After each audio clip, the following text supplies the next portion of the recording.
Hey guys, Michael here. Welcome to my channel. Alright, in the video last week we talked about approaching the early 90s. We started to hear various Mandarin Pop music from countless different ethnic groups and regions around the world. But since this would be the last video on the Mandarin Pop history series, let's quickly recap. The first Mandarin Pop music was generally considered born in 1932, derived from rhymes.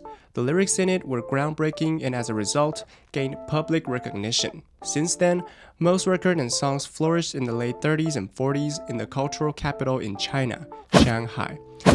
After World War II, the center of Mandarin Pop was no longer Shanghai, instead moved toward Hong Kong and Taipei. Hong Kong inherited the development of Shanghai since the biggest record company and singers almost all transferred there, whereas Taiwan went a different direction.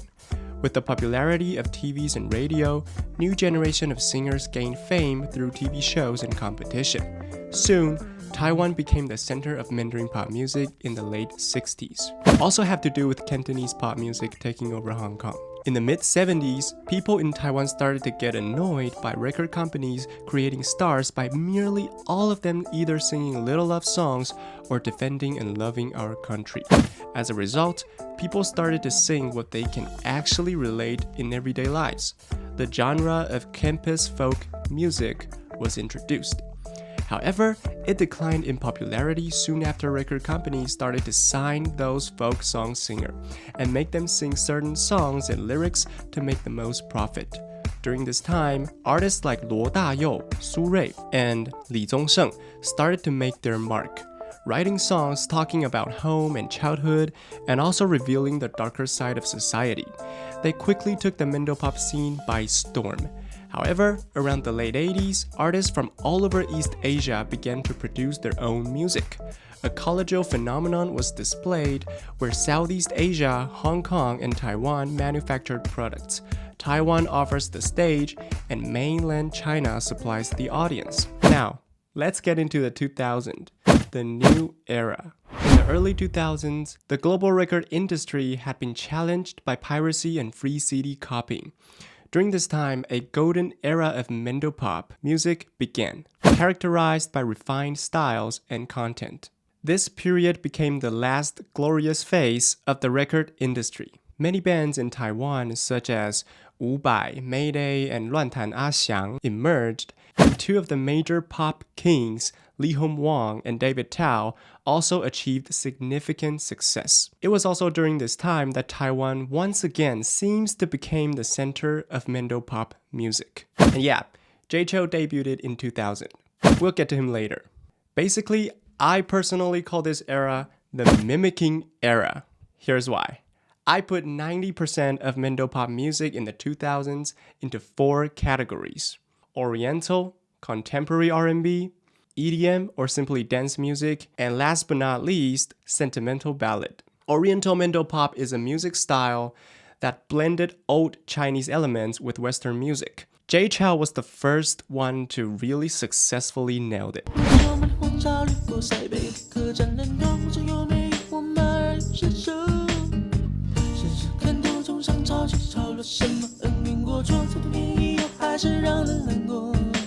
Since Jay done it in the 2000s, musicians and record companies had fell over each other to copy his success. For instance, Jiangnan, Huatiancun, Sanguolian, and Zhongguohua, etc. Mimicking. Number 2. Contemporary R&B. Since this is a really hot debate going on for decades on who was the first artist to successfully introduce R&B into Mandarin Pop music. I wouldn't say the name, but I would say since the late 90s, musicians have been dying to try to produce Mandarin R&B music, which we borrowed from the US. This is a trend that is still taking place all around Asia today. Mimicking. EDM or dance music. It was a music style that took the world by storm. One of the promoters was none other than Britney Spears. I was listening to a song called 特务 J, and I was shocked by the uncanny resemblance of Toxic. Take a listen.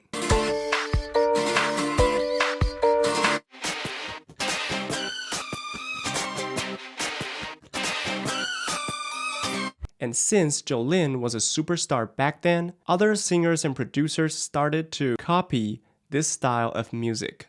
Mimicking. The last one is sentimental ballad, which I don't even know how to describe. I mean, let me put it this way. This music style is the king of mimicking. Record companies took the structure of a really successful ballad from the 90s and early 2000s and leave the vital parts that make a song unique and worth preserving.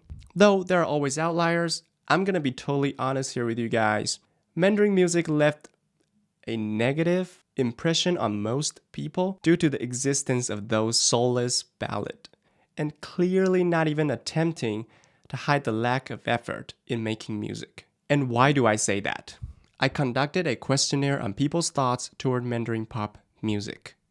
Question number 1. Share your thoughts on the evolution of recent Mendo pop. Mendo pop could has its own taste, but the similarities between songs these days are jaw-dropping.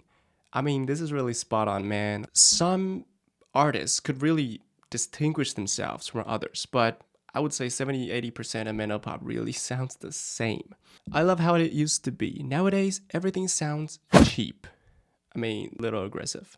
Although Mendo pop is often catchy like K-pop songs, it feels like K-pop put more effort into music production. This is the exact same thing I talked about, the soulless ballad.